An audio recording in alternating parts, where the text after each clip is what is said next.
Maihaw kita sugad san pato. Kay birthday san akon second grandson. Pangduwa ko na apo na lalaki.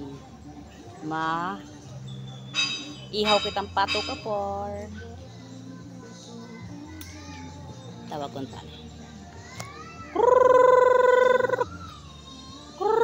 Pag nabo sila magkadi kay aram ninda na maihaw ako.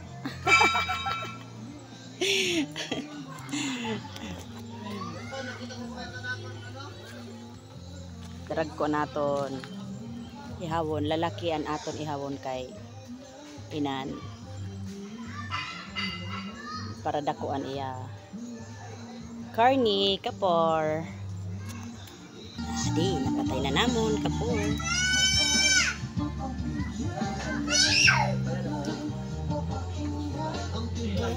Bali tulo namong patayon kay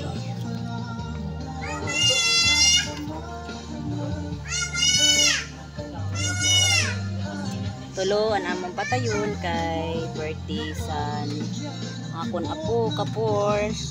Wala man kami san iba na handa kundi pato lang. Mayong pato kadaragkuan karni.